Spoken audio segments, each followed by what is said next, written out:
Përshëndetje dhe mirë se ardhët në magazinën informative 21 drejt për drejt. Presidentja Vjosa Osmani ka zhvilluar sot një takim me përfaqësues të partive politike për të caktuar datën e zgjedhjeve lokale. Pas takimit, zyra e presidentës tha se data e zgjedhjeve lokale do të caktohet gjatë ditëve në vijim.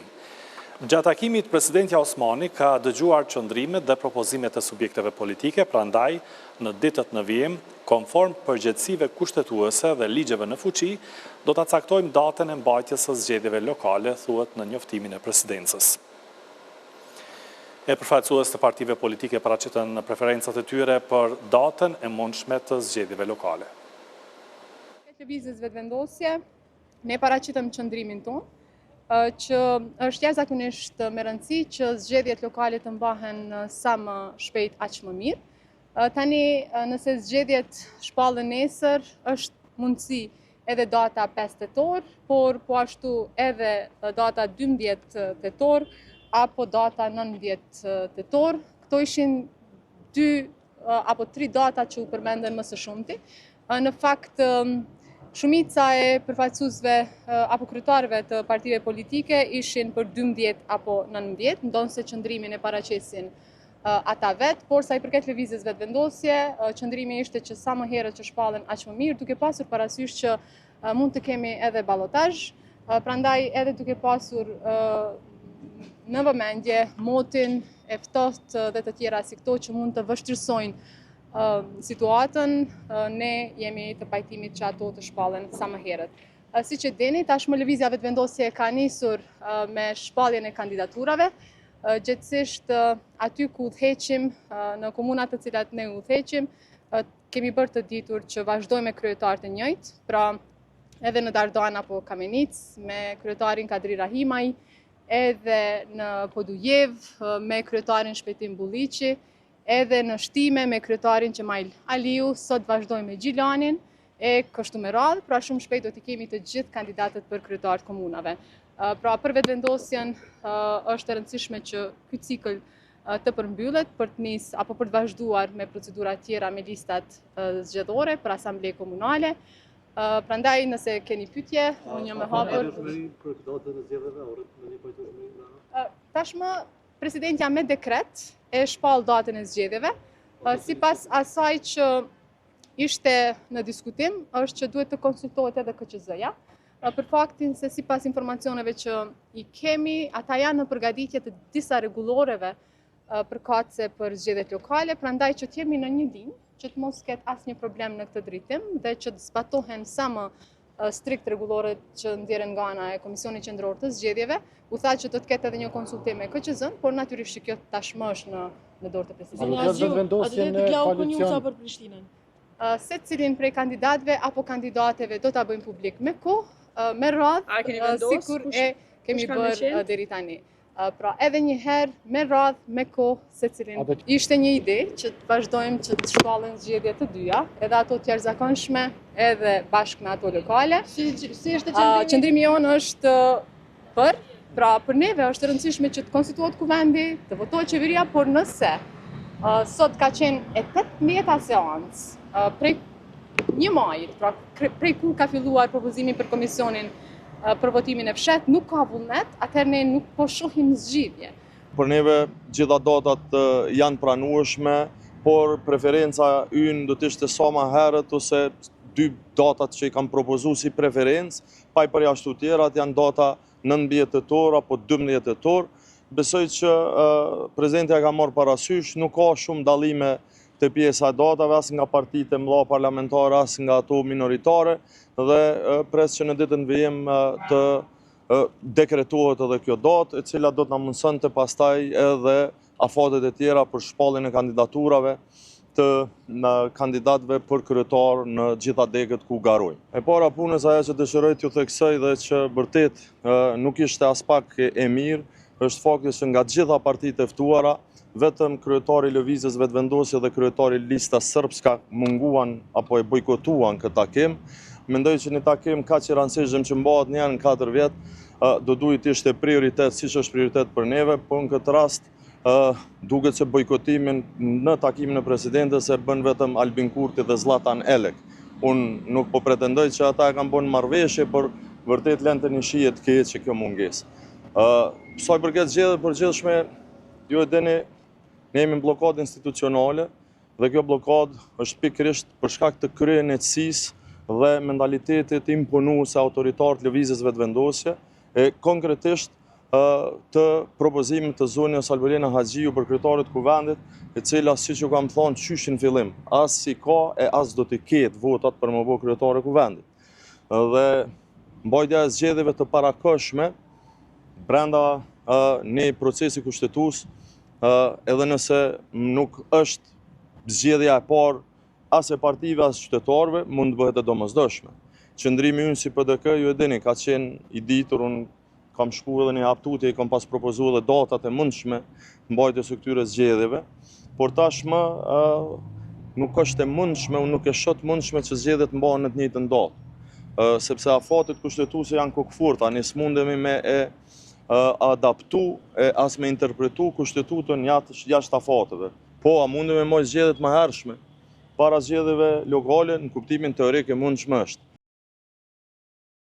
Paraditën e sotme dështoi edhe përpjekja 26 për konstituimin e kuvendit, partitë politike fajsuan sërish njëra tjetrën, për shkak të festës së Kurban Bajramit, seanca konstituive do të mbahet nesër e jo të premten. Gjuhë të përbashkët për konstituim të kuvendit nuk gjetën as në përpjekjen e 26, por pajtueshmëria për ndryshim të orarit të seancës deputetëve nuk iu mungoi. Për shkak të festës së Kurban Bajramit, përpjekja e radhës për konstituim u caktua për nesër, e jo pas 2 ditësh siç rëndom ka ndodhur. Komisioni për votim të fshet as sot nuk mori votat e PDK-s, LDK-s, AK-s, Nismas e të listës serbe. Votën për kanë dhënë 53 deputet, kundër ka qenë 1, abstenim nuk ka, nuk kemi korum, ndërpritet seanca, takohemi më 5 qershor në orën 11. Edhe për dështimin e sotëm të konstituimit të kuvendit, partitë fajsuan njëra tjetrën. Përfaqësues të lëvizjes Vetëvendosje thanë se në Kosovë nuk ka krizë institucionale, por ka absurditet të bllokimit të kuvendit nga partitë e tjera. Pogën e mojt e kanë morë pa e çudorën asnjëherë. Pra nëse thojnë ata jemi të ordhë këtë, ata po vinë në kuvend, refuzojnë me marrë pjesë, edhe po besoj që cili është funksioni një deputetit që vjen këtu e refuzon me marrë pjesë në votim. Tjetra, Kosova nuk ka krizë, ka absurditet të bllokimit të kuvendit të Republikës Kosovës.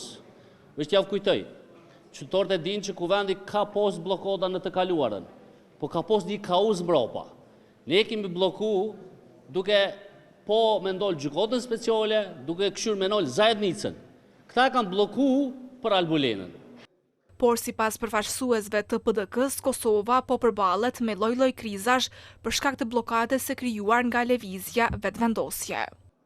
Sot dështuam sërish të konstituojmë institucionet, vendi është në krizë, ekonomia është në krizë, është momenti të mendojmë për qytetarin më shumë se për vetveten. Sot pat përpjekje dhe fatkeqësisht u kurdis seanca për të akomoduar nevojat e deputetëve, e nuk parim që të bëjmë marrëveshje për të mirën e qytetarit, për keqardhje.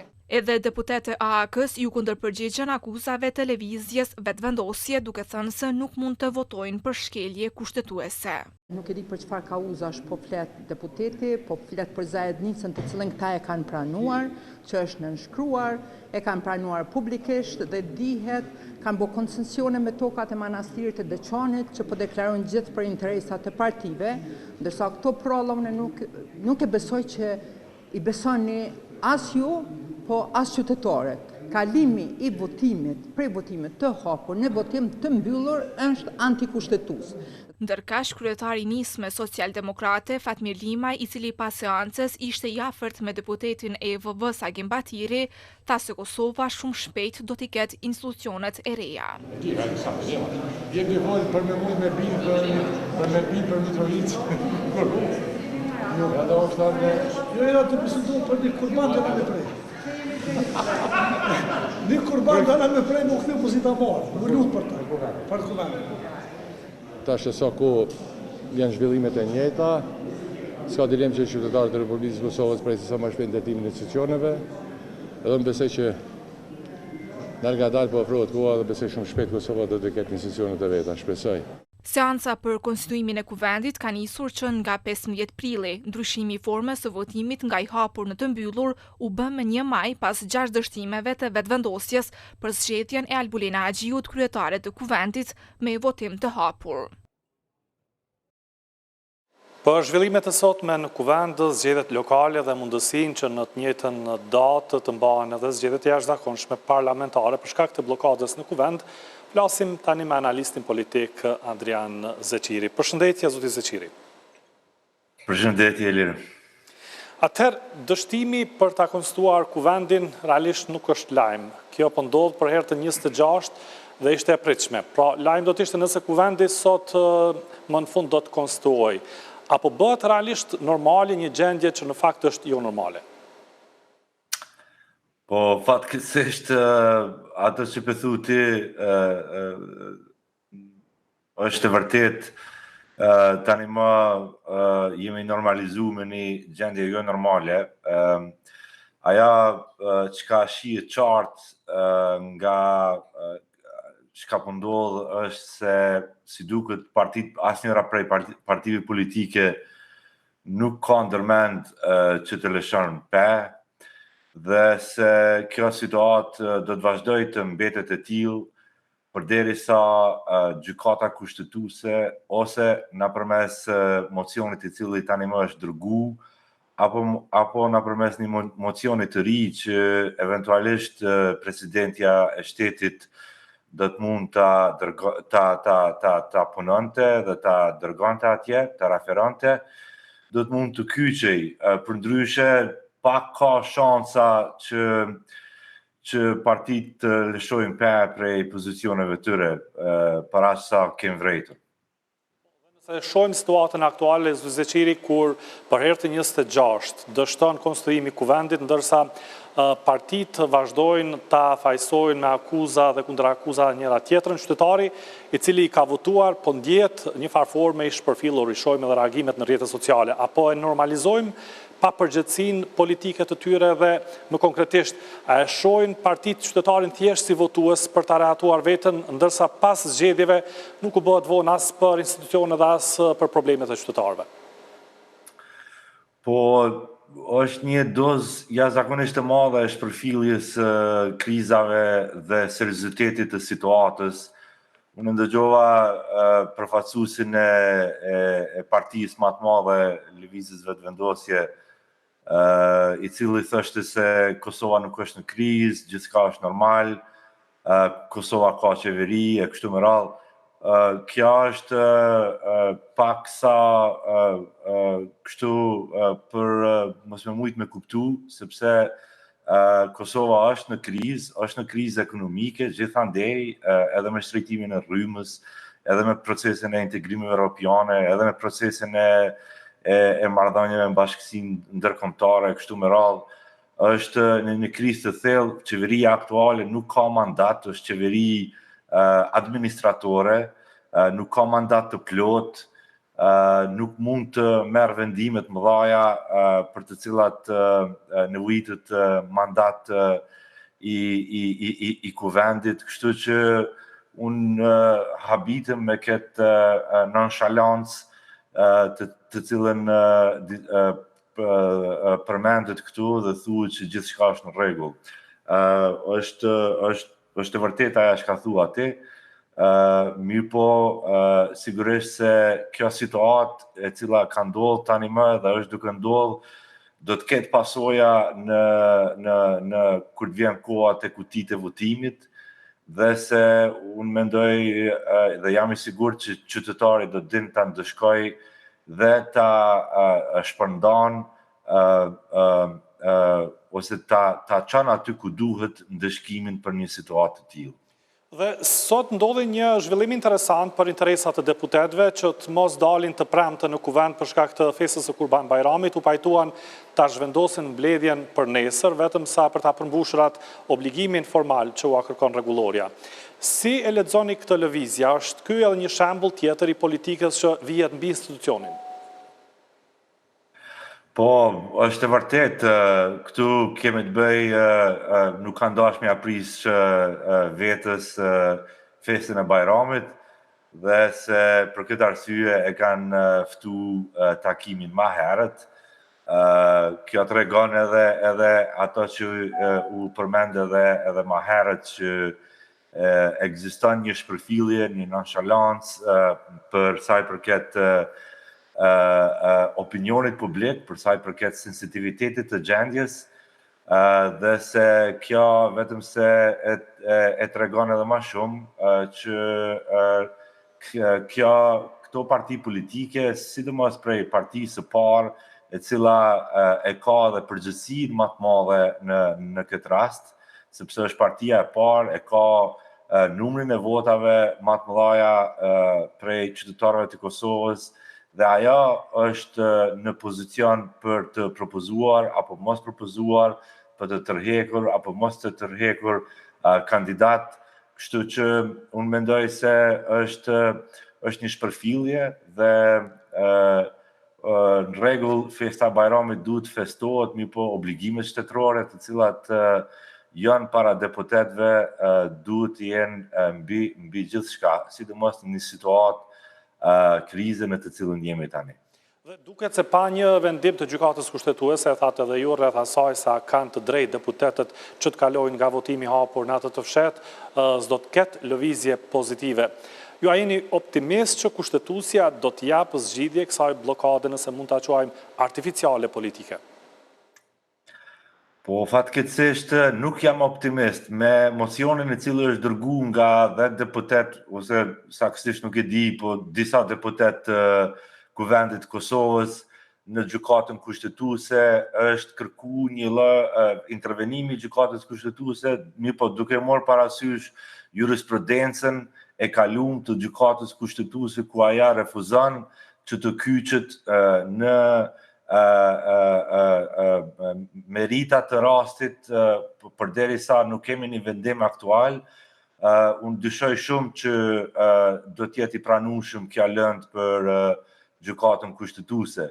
Shpresojmë se do të jetë i pranueshëm, mirë po kam dyshimet e mia.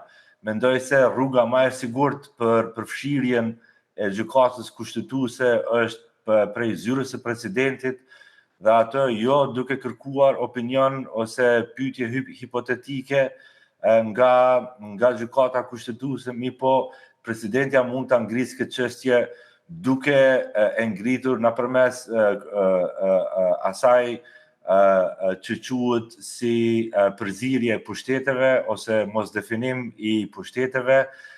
Zyra e presidentit mund të çojë këtë lëndë në gjykatën kushtetuese duke u ankimuar se pushteti i saj, pushteti i zyrës së presidentit është duke u minuar nga mos konstituimi i Kuvendit të Kosovës, dhe se në këtë mënyrë është duke u pamundsuar mirë funksionimi i zyrës së saj dhe mirë funksionimi i institucioneve të Republikës së Kosovës, dhe në bazë përgjegjësive kushtetute të cilat i ka ajo, kjo lëndë do të ishte me dëmos e pranueshme në gjykatën kushtetuese dhe do të ishte i sigurt një intervenim i gjykatës kushtetuese në këtë situatë, sepse kështu siç është me këtë bazament ligjor mbi të cilën është dorëzuar ankesa e deputetëve të Kuvendit të Kosovës, dyshoj që mund të jetë e papranueshme. Dhe kur jemi te presidentja, ajo sot thiri përfaqësues të partive politike jo për të konsultuar rreth zgjidhjes së ngërçit, por për caktimin e datës zgjedhjeve lokale. Ajo çfarë po merret në konsideratë çdo ditë më shumë është mundësia e mbajtjes së zgjedhjeve të jashtëzakonshme parlamentare bashkë me ato lokale nëse nuk zgjidhet ngërçi politik. Cilat janë parashikimet tuaja, apo shkojmë në atë drejtim? Po, sigurisht se një mundësi e tillë ekziston, është krejtësisht e mundur edhe njëherë këto vendime dhe këto kalkulime janë në dorën e partisë e cila realisht e ka në dorë që t'i bëj këto kalkulime, sepse partitë në opozit nuk kanë mundësis, nuk i kanë numrat, nuk i kanë mundësit kushtetuese për vendosjen ose ç'vendosjen e zgjedhjeve lokale zbashku me zgjedhjet qendrore. Partia kryesore, ajo që i ka numrat, ajo që disponon me veglat kushtetuese, mendoj se e ka këtë mundësi. Unë mendoj se në bazë asaj që po shohmi, zgjedhjet e reja janë me domos të sigurta. Pyetja është, a do të mbahen së bashku me zgjedhjet lokale, a do të mbahen para zgjedhjeve lokale, apo do të mbahen kur vjen puna tek zgjedhja e presidentës vitin e ardhshëm, në fillim të vitit të ardhshëm.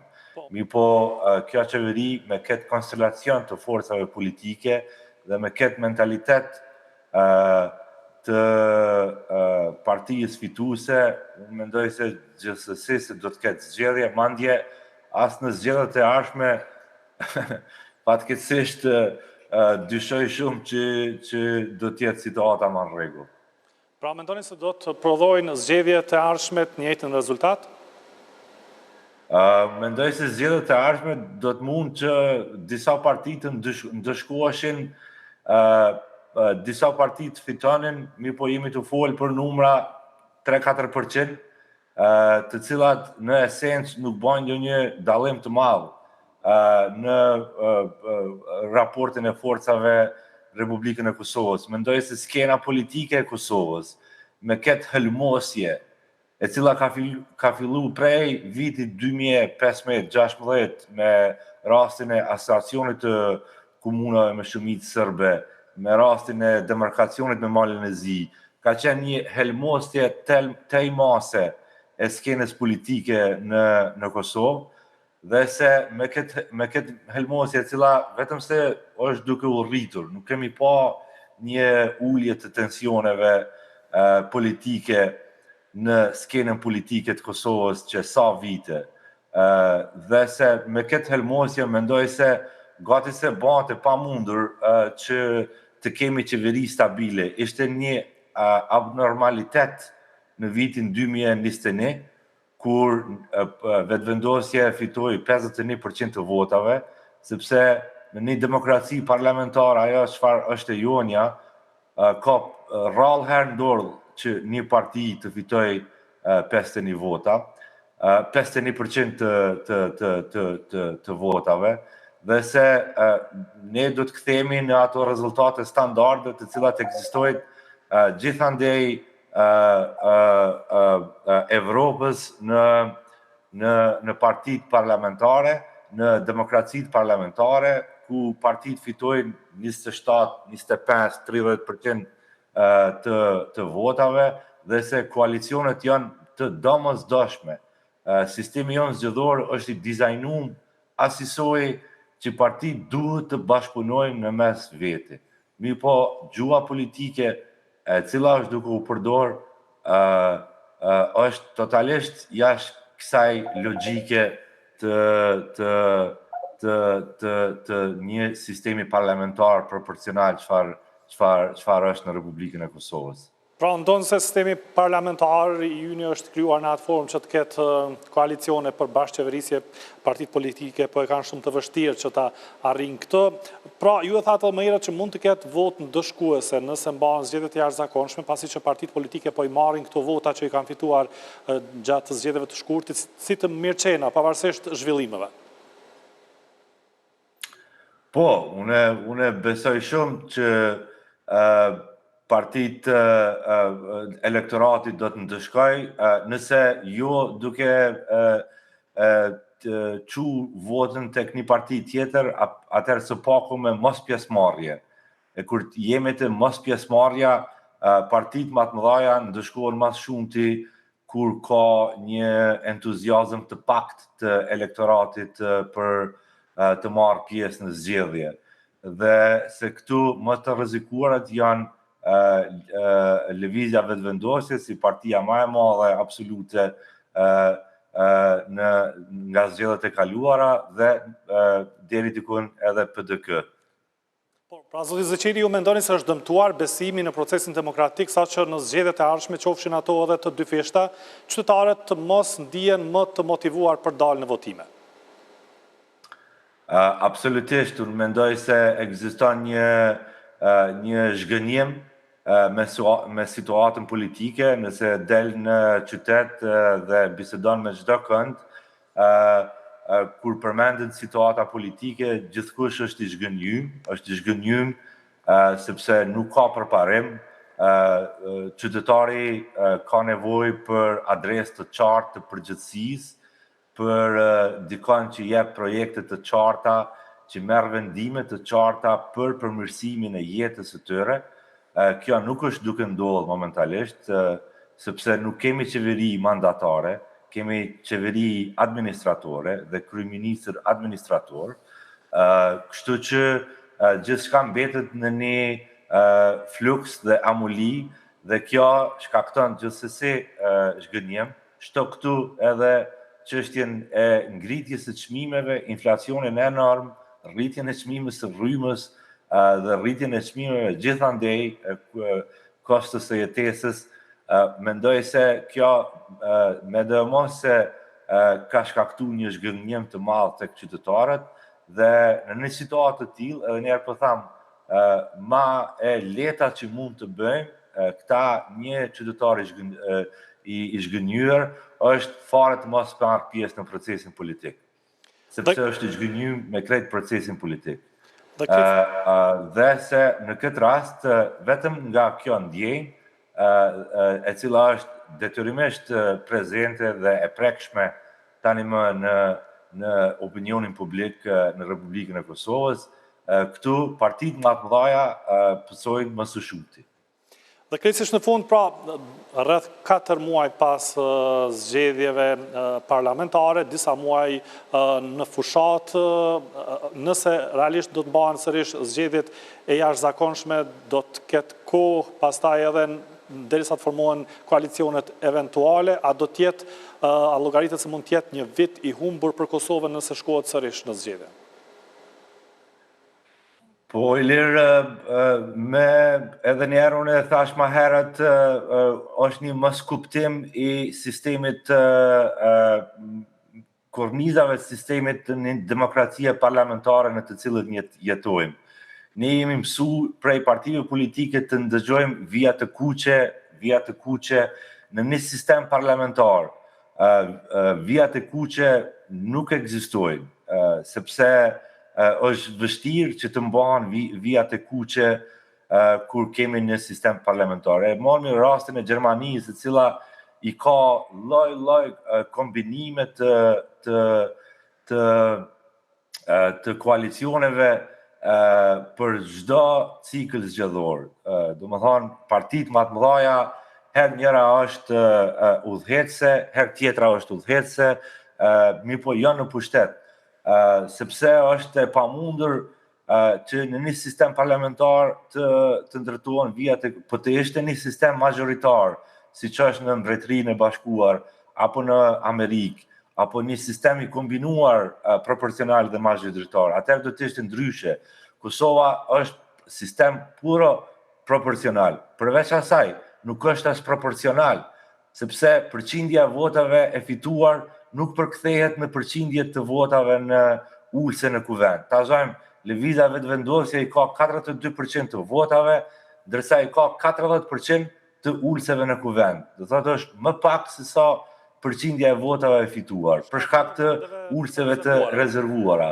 Kështu që në një situatë të tillë është e pamundur që partitë duhet të bashkëpunojnë mes veti dhe kjo kulturë e vijave të kuqe, e mureve ndarse, e mos bashkëpunimit deri në atë mohë sa të lihet shteti shterë dhe të nëpërkëmbet edhe shteti, është krejtësisht e gabuar. Dhe se nëse e marrim për bazë ta zojmë prej pavarësisë Kosovës, Kosova gati gjysmën e kohës e ka kalu në për kriza institucionale, pikërisht për shkak se partitë politike nuk e kanë kuptu që në këtë sistem, ashtu si që funksionon Kosova, duhet patjetër që të bashkëpunojmë mes veti, ose për ndryshe shteti do të mbetet në pauzë, në dykmën e pauzës që është tashtë. Ose ndoshta duhet mendohet për ta ndruar sistemin komplet. Është e vështirë që të ndrohet sistemi, sepse sistemi zgjedhor në Kosovë është dizajnuar që në kohën e UNMIK-ut nëpërmes bashkësisë ndërkombëtare, kur është dizajnuar në kohën e UNMIK-ut është bërë pikërisht që asnjë partie gati se të jetë e pamundur që një parti politike ta qeverisë vetë.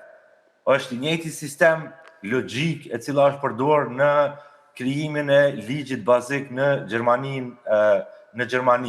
Gjermani perëndimore. Për shkak të asaj eksperiencë të keqe që Partia Nacional Socialiste në Gjermani ka kesh përdorur me qeverisjen e vetme, sistemi gjerman është i dizajnuar në atë mënyrë që e bën të pamundur një parti politike që të ketë pushtetin e plot. E njëjta logjik është përdorur edhe kur është dizajnuar sistemi jon qeverisës. Që të mos Dhe ketë se autokraci. është gati e pamundur. Që të mos ketë autokraci, pra, apo jo?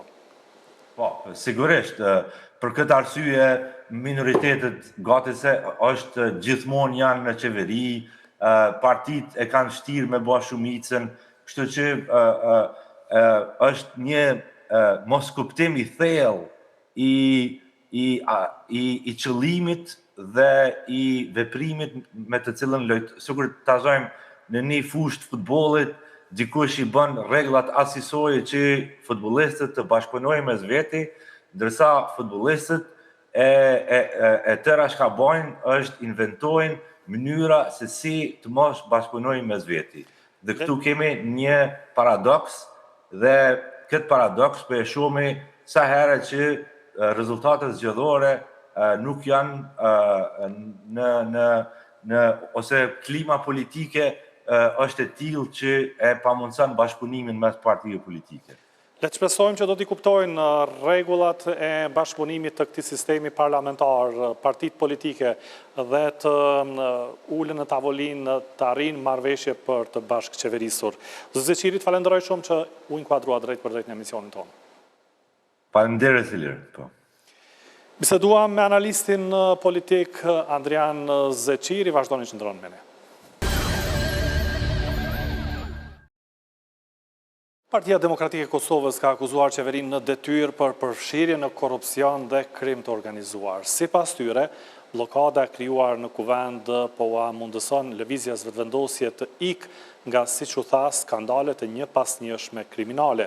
Deklaratat e tyre pasuan aksionin policor të SHN-s, i cili ishte edhe më i madh ndonjëherë në Kosovë dhe përfundoi me 22 të arrestuar në ndyshimin për trafikim ndërkombëtar të narkotikëve.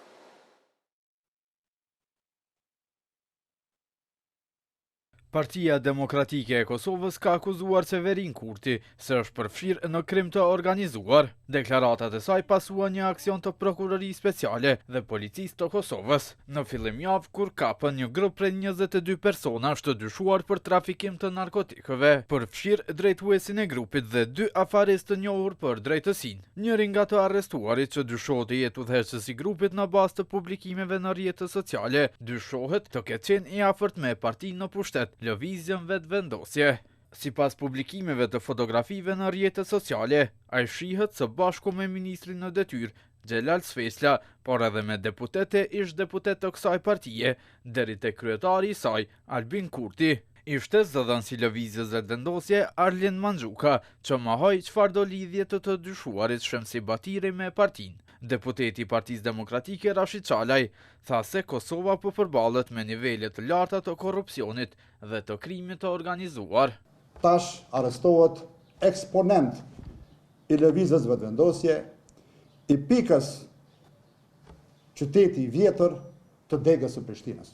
Njeri i cili është kudo në takime, nuk është një adhurues i lëvizjes vetëvendosje i thjesht, nuk është një militant i thjesht, por njeri që merr pjesë në çdo takim të kësaj pike të lëvizjes të vendosje. Operacioni policor më i madh ndërkombëtar u zhvillua me mbështetjen e Interpolit. Aksioni i policisë dhe i prokurorisë speciale rezultoi me bastisje në të paktën 47 lokacione në disa komuna të Kosovës, me pjesëmarrjen e rreth 600 zyrtarëve të policisë. Njohësi i çështjeve të sigurisë, Drizan Shala, tha se me aksionet e saj policia e Kosovës ka dëshmuar se është e gatshme të antarësohet në Interpol. Dhe kjo do të jetë një garancë dhe një dritë e zgjelbër për institucionet e Republikës Kosovës, policisë Kosovës që të antarësohet me padyshje në kuadrët e Interpolit dhe Europolit për të garantuar një ndërveprshmëri efikase dhe eficiente në luftimin dhe marrjen e veprime konkrete ndaj krimit të organizuar. Operacioni policor i koduar sjellli thyer kishte përkrahjen edhe të autoriteteve të Belgjikës, Holandës dhe Europolit, por ai u drejtua nga Prokuroria Speciale e Kosovës. Në bazë të njoftimeve thuhet se të dyshuarit veprat e tyre i kryenin përmes aplikacionit Sky SCC, vështirë i xhurmueshëm, por që u thye nga autoritetet ndërkombëtare në vitin 2021. Eksperti i antiterrorizmit Kol Krasniqi e ka vlerësuar rëndësinë e bashkëpunimit mes Interpolit dhe policisë së Kosovës. Është interesant theksohet se për edhe ky informacion në autoriteteve tona të sigurisë u ka ardhur pikërisht nga Europoli, përkatësisht nga policitë e vendeve të Francës, Belgjikës dhe Holandës, cilat e kishin deshifruar disa komunikime mes personave të caktuara, të cilat kishin bënin ekskluzivisht me kontrabandim dhe trafikim me lëndë narkotike. Dhe përderisa ato mesazhet e deshifruara kishin bënin në aktivitete të tilla, atë natyrisht agjencitë të tilla ja kishin ofruar policisë tonë. Pavarësisht ndërlidhjeve të njërit prej të dyshuarve me lëvizjen vetvendosje, njohësit e çështjeve të sigurisë thonë se kriminalët janë të prirur të shfaqen me persona me ndikim dhe se nuk mund të merren si dëshmi relevante fotografitë e shfaqura në rrjetet sociale. Ndërkohë reagoi lëvizja vetvendosje, e cila tha se përshëndet dhe mbështet aksionin e gjerë të arrestimit të rrjetit të trafikimit të drogës të kryer këto ditë nga policia dhe prokuroria në koordinim me Europolin. Ne inkurajojmë secilin antar, por edhe qytetarët e vendit që të sinjalizojnë çfarëdo fenomenit të tillë në policinë e vendit. Paçka se duam të njoftojmë se si lëvizje vendosje, jo rrallë herë kemi bërë denoncime të tilla përmes antarëve e aktivistëve tanë. E njëjtë do të vijojmë dhe bëjmë edhe më tej, thuhet në ndër të tjera në postimin e lëvizjes vetvendosja. Në gjykatën themelore në Prishtinë u mbajt seanca e shqyrtimit gjyqësor ndaj Naim Murselit, Kushtrim Kokallës dhe Granit Plavës. Ata ngarkohen për rastin e vrasjes Liridona Demajt më 29 nëntor 2023. Naim Murseli akuzuar për vrasjen e bashkëshortës Liridona Demaj, teksa është deklaruar i pafajshëm për akuzat, ka thënë se po që se vërtetohet akt akuza ndaj tij, atëherë ai vetë do të kërkojë dënim me burgim të përjetshëm. I akuzuari tjetër, Granit Plava, u mbrojt në heshtje, ndërsa Kushtrim Kokalla u deklaruar i pafajshëm. Unë e deklaruam i pafajshëm dhe sa i përket akt akuzës, vetëm dua të shtoj se por të vërtetohen pretendimet e prokurorës, unë vetë për vetën time kërkoj burgim të përjetshëm. Do të shtoj se nëse vërtetohen pretendimet e prokurorisë, unë vetë për vetën time do të kërkoj dënim me burgim të përjetshëm. Po, Kushtrim? Deklarohemi i pafajshëm. Deklarohemi i pafajshëm. Lidhur me veprat penale që u vijnë në bat, deklaroheni ndjesht, nuk do një më deklaru. Në rregull. Gjatë krahasimit të deklaratave dhe provave të mbledhura, prokuroria është bindur dhe po tentojmë ta bindim trupin gjykues dhe publikun se të akuzuarit kanë kryer veprën penale.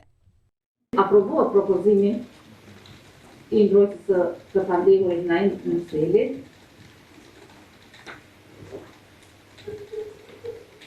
për ekzaminim psikiatrik të dënimit, po që të dërgohet për ekzaminim psikiatrik në IPPT, do të udhërohet Instituti i Psikiatrisë Forenzike të Kosovës, që brenda 2 javë ta realizoj këtë ekzaminim.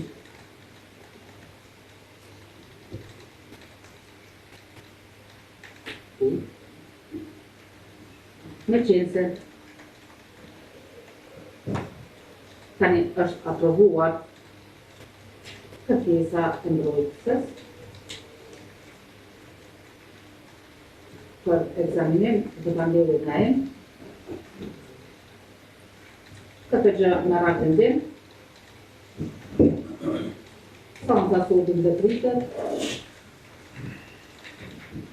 dhe e njëta dhe të vazhdoj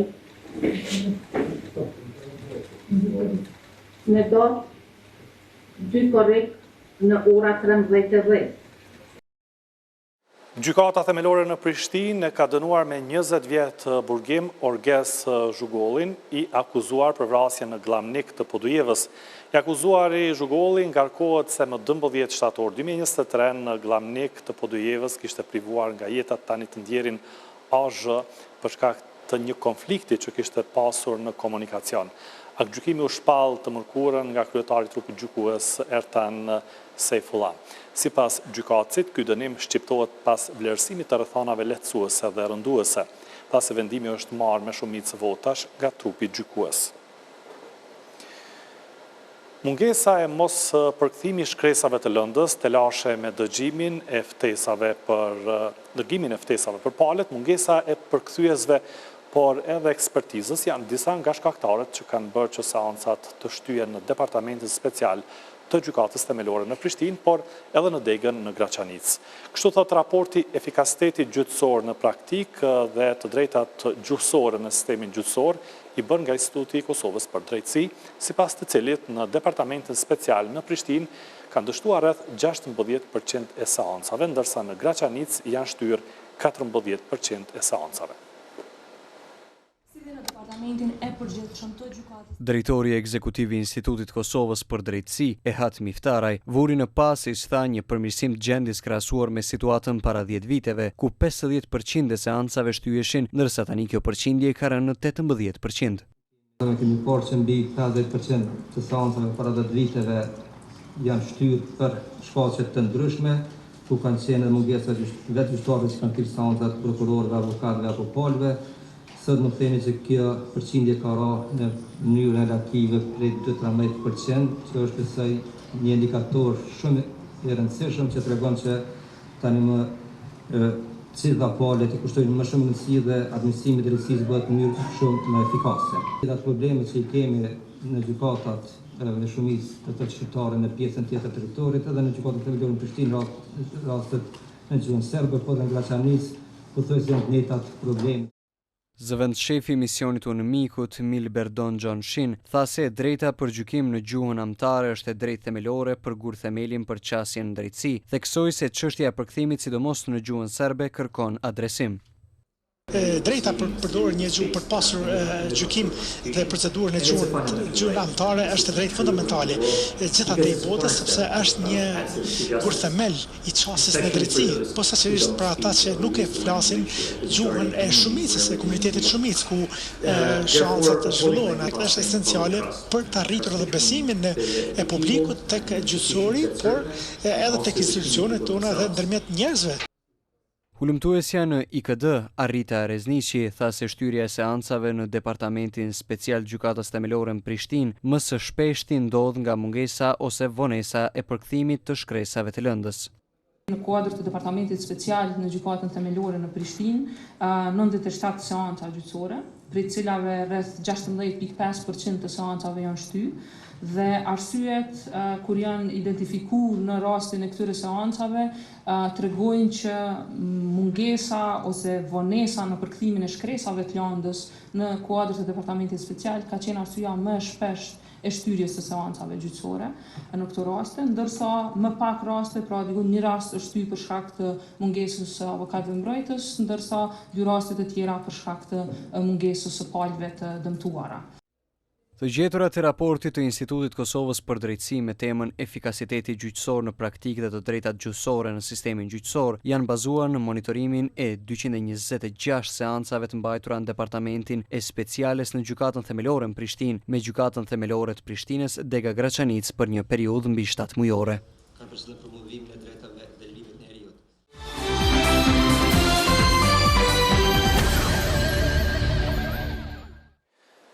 Oda ekonomike amerikane në Kosovë ka bërë thirrje zyrës së rregullatorit të energjisë që ta ndërpresë urgjentisht procesin e liberalizimit të tregut të energjisë derisa të përmbushen parakushtet thelbësore.